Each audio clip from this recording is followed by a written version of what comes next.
व्यास होना बहुत कठिन काम है, और वहां में भी जा स्थिति में हम कथाएं कर रहे हैं वो तो बहुत ही कठिन है। हम कोई अपनी प्रशंसा के रूप में नहीं कह रहे हैं, लेकिन सत्य कह रहे हैं। कैसे हम कर रहे हैं ये तो ठाकुर जी जाने, कैसे सब परिस्थिति बनती है सब ठाकुर जी जाने। बिल्कुल रेस्टलेस जीवन है हमारा, बिल्कुल आराम नहीं कर पाते।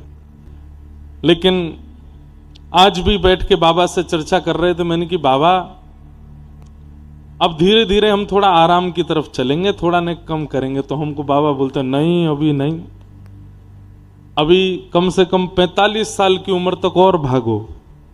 क्यों? बोले आप रात दिन एक करके भागोगे दौड़ोगे, कितने युवा हरिनाम जपने लगेंगे, कितने युवा कथाओं से जुड़ने लगेंगे, कितने युवा वृंदावन बरसाना नंदगाम गोवर्धन व्रजमंडल संत जनों की महिमा जानेंगे, भक्तमाल श्रीमद् भागवत से परिचित होंगे।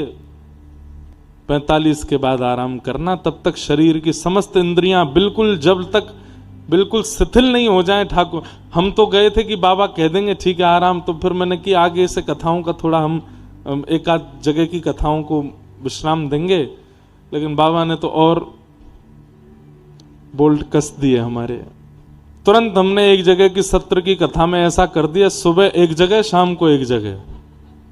तैयार रही हो भाई लोग। हमारे सब संगीत वाले बेचारे, हमारे सब संगी साथी, इन लोगों को पहले लगता था कि महाराज जी का ब्याह हो जाएगा तो बहुत अच्छा रहेगा।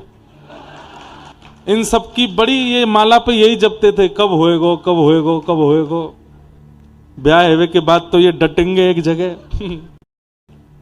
लेकिन ये अनुभव कर रहे हैं कि ब्याह के बाद तो और नहीं डट रहे तो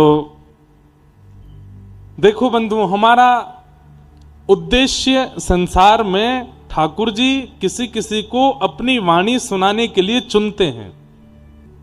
बोलने की कला कई लोगों पर आती है, लेकिन कितना भी सुंदर बोलना जानता हो, भगवत चर्चा नहीं बोल पाएगा। भगवत चर्चा वो ही बोल सकता है जिसके चित्त में ठाकुर जी विराजमान हो। हम अपनी नहीं कह रहे हमारे चित्त में है, हमारे तो गुरुदेव की कृपा है। अभी आने वाले थोड़ी देर में उनकी कृपा है कि हम बोल पा रहे हैं। बाकी तो बोलने की कला तो बहुत लोगों को आती है, लेकिन भगवत चर्चा नहीं कर पाते।